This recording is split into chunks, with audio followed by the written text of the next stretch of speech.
Not many know what life was like for female soldiers in Afghanistan, but tonight we're getting a glimpse inside their world. Male and female soldiers alike confronted unique challenges in a Muslim country, but there were many things men in uniform couldn't do, and that's where this elite group of women came in. Tonight, our Diane Sawyer brings us the inspiring, previously untold story of a brave band of sisters.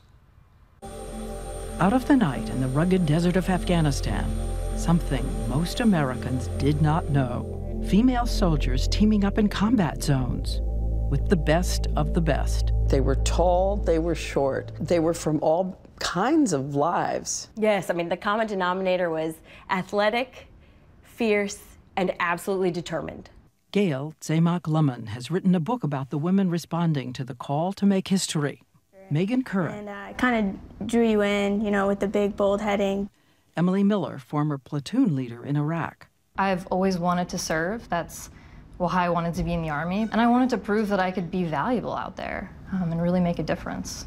And Ashley White, a quiet young newlywed. Her mother never dreamed her daughter would sign up for the military. She was always the quiet one from the day she was born, and she always had strengths that amazed us.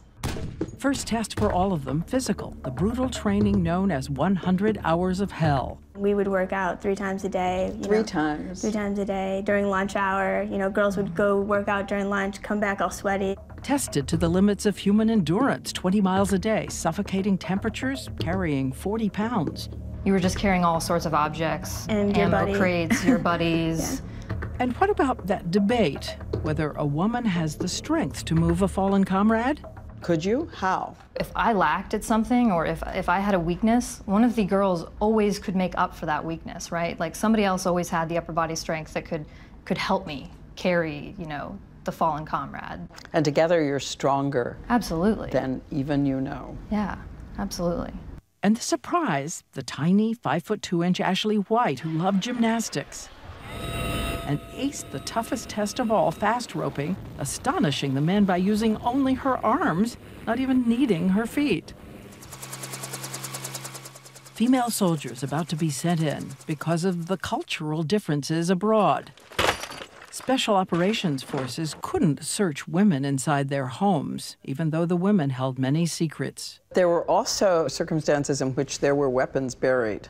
Underneath the house, beneath the floor? Sometimes beneath the women. I learned the phrase, you know, how to say, I'm a woman, don't be afraid, and I would call out to them. That would put them at ease right off the bat. Thank you.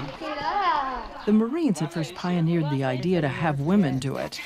But for women to do it, it required their hair. Hair? There? Just to show that, you know, we were women, we would take off our helmet once the compound was secure and just kind of let our hair down. Some girls wore braids out, just to be able to make that connection and let them see that we were women. It's not, you know, readily obvious that we're women. That was really important to really gain their trust. And among them, the girl called the Megatron quiet blonde, Ashley White. She wasn't afraid to be feminine. You know, she was a wife and she was a daughter and she had a soft side, but she wasn't afraid to be feminine and be a warrior at the same time. They are ready, with a mission so secret they could not even talk to their families. What did you think she was going away to do? We thought she was going away to set up medical tents and take care of the women and children in Afghanistan. Ashley's mother, never knowing that her daughter and the other women on the team were heading out night after night. I remember I ran out of the bird, and all I could see, taste was just dust, just all around me. So heavy that I couldn't even find the area where I needed to be to rendezvous with the team. And I just remember thinking, how did I get here? Then, October 2011, Ashley on a routine mission when suddenly the night lights up like Roman candles. What they walked into was basically a booby-trapped compound. Another soldier stepped on what was a daisy chain IED. A nest of improvised explosive devices. It claimed her life and the lives of 2 Rangers.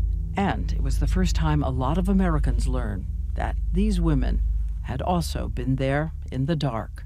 It was surreal. It just... Not possible that the heart of the... No. Yeah, didn't seem possible. It was how a mother learned it too. First we learned is when they brought her home. at Dover Air Force Base. What was the last thing you said to her when she left? I told her to be careful. And she hugged me and she says, "Mom, I'm with the best of the best. I'm going to be fine. I'll be home quicker than you know."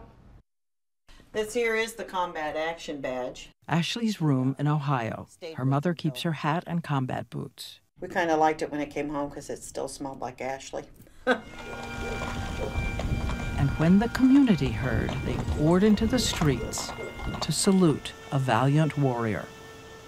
And to this day, her band of sisters keep the memory of a time when they showed everyone how women answer the call. When America and the Army asked for women to do this mission, she felt the need to say, "Send me."